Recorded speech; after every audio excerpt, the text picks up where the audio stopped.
Welcome to ராஜாவட்டி kitchen. நம்ம கிச்சனில் நம்ம இன்றைக்கி என்ன ரெசிபி பார்க்க போகிறோம் அப்படின்னா, நம்ம இன்றைக்கி பனானா மில்க் ஷேக் தான் நம்ம செய்ய போகிறோம்.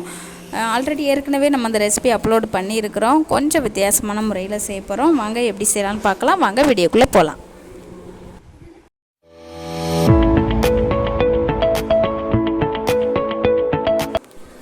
செவ்வாழைப்பழம் மில்க் ஷேக் செய்கிறதுக்கு என்னென்ன பொருள்லாம் தேவையான பொருள்னு பார்த்துடலாம். ஒரு 8 எண்ணெய் முந்திரி பருப்பு நான் 10 நிமிஷமாக தண்ணி விட்டு ஊற வச்சுருக்கிறேன். கொஞ்சமாக பேரிச்சம்பழம் எடுத்து வச்சுருக்கிறேன். 2 சின்ன சைஸு செவ்வாழைப்பழம் நான் எடுத்து வச்சுருக்கிறேன். தேவையான அளவு சர்க்கரை. ஃபஸ்ட்டாக நம்ம செவ்வாழைப்பழத்தை கட் பண்ணி நம்ம மிக்ஸி சாரில் சேர்த்துக்கலாம்.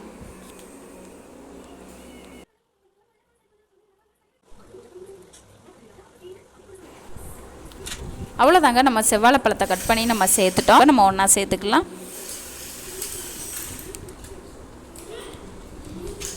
பேரிச்சம்பழம் நம்ம எடுத்து வச்சுருக்கிறோம் இல்லையா, நம்ம அதையுமே இந்த டைமில் ஒன்றா சேர்த்துக்கலாம்.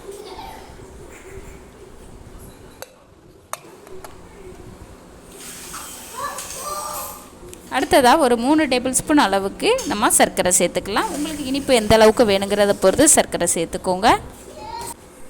அடுத்ததாக 1 டம்ளர் நம்ம கூலிங்கான பால் நம்ம சேர்த்துக்கலாம். அவ்வளோதாங்க, நம்ம தேவையான நம்ம சேர்த்துட்டோம். மிக்ஸியில் அடித்து எடுத்துகிட்டு வந்துடலாம்.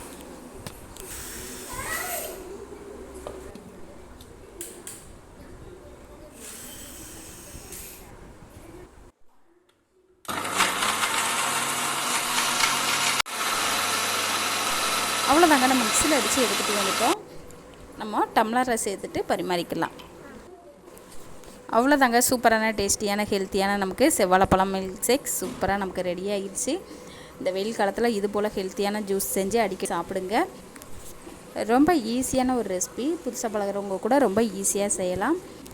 அவ்வளோதாங்க, சூப்பரான டேஸ்டியான ஹெல்த்தியான நமக்கு பனானா மில்க் ஷேக் சூப்பராக ரெடி ஆகிடுச்சு. இதே போல் இதே அளவுகளில் நீங்களும் செஞ்சு பாருங்கள். இந்த ரெசிபி உங்களுக்கு பிடிச்சிருந்துச்சின்னா நம்ம ராஜாவட்டி கிச்சன் சேனலை சப்ஸ்கிரைப் பண்ணுங்கள், லைக் பண்ணுங்கள், பெல் ஐக்கானை கிளிக் பண்ணுங்கள். அப்போ தான் நான் போடுற வீடியோ உடனுக்குடனே உங்களுக்கு சேரும்.